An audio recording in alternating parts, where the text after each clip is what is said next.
So I think if you love textiles, you love all textiles. And I'm not much of a shopper, but the one thing that I can buy is cloth in any shape or form. Who can resist?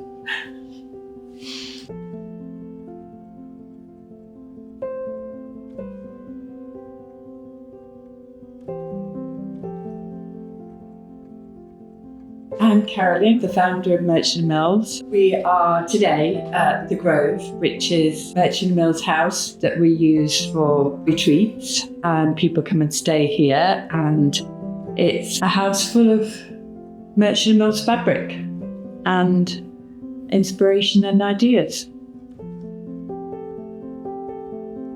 I founded Merchant Mills with my partner Roderick in 2009-2010.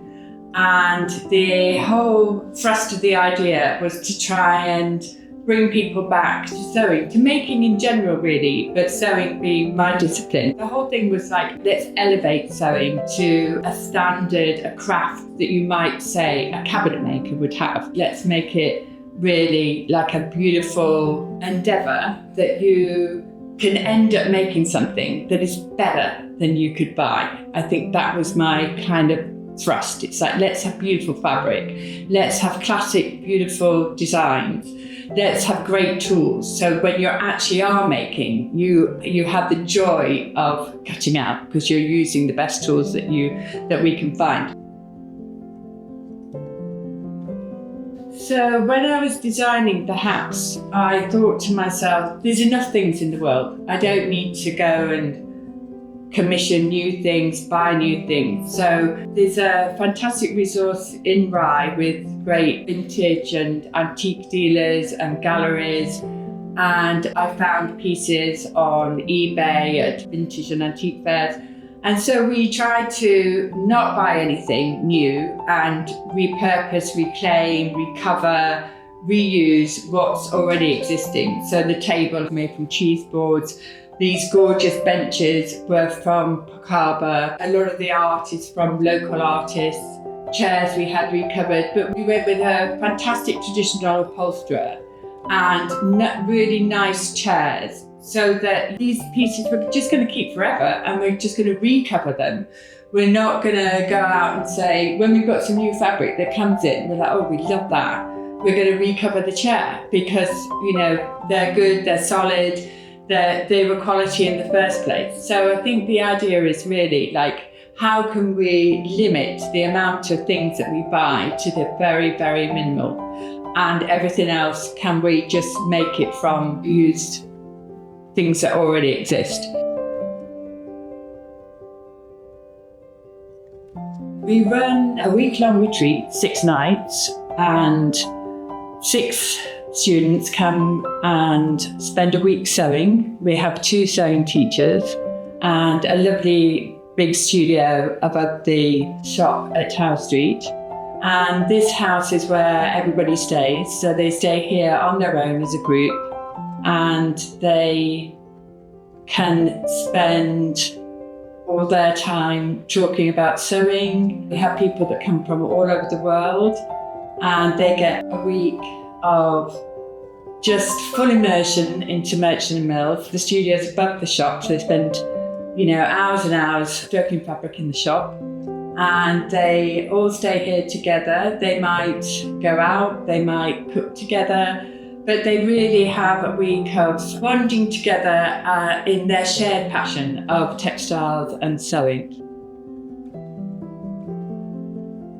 So when I was designing the house, I put a big emphasis on big communal spaces.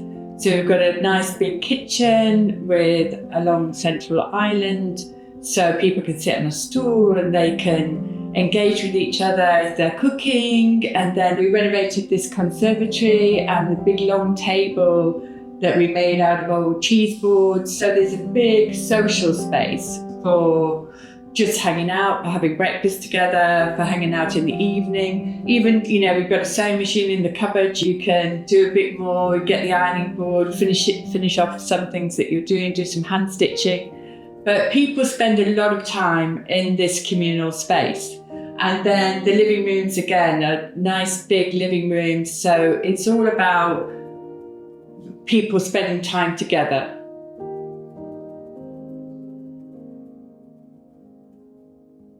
I think the magic thing with textiles is you can really layer up both textures and colours and create something maybe a bit surprising. Textiles are going to really soften your room.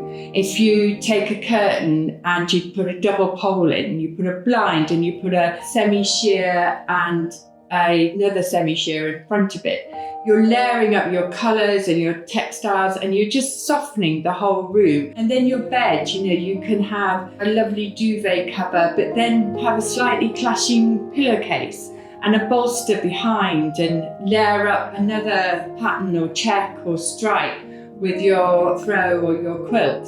And it's all about that kind of comfort and richness. A cushion is easy to make and it's not an expensive make, and you can change a room just by switching out all your cushions. If you make an investment with some lovely chairs and sofa, then keep that simple and then just pop it all the time, just changing it out with whatever is inspirational to you. You don't need much fabric. You can, it can be something you've already got, and you can transform your interior using, like these old carpets we've used for cushions. It's like you can use anything and it just really lifts and layers. I really love the relaxed blinds. I think they can make a linen really sing, and it really shows the fabric beautifully. It just allows the fabric to be itself. And in the house, I think I've done lots of different curtain treatments. I might have done a lined curtain, lined and interlined, or just a very simple curtain. And each one is completely different, but it might be almost the same kind of type of fabric, the same weight of fabric, but they all look very, very different depending on the treatment. We travel quite a lot. We've been to Japan and India, throughout Europe, and wherever I go, there will be a textile it's almost like the same thing as food. So you go to India, there's a type of food, there's a cuisine, and the cuisine varies all through the country. And in the same way, there's the textiles that sit with that area, there's the food and the textiles.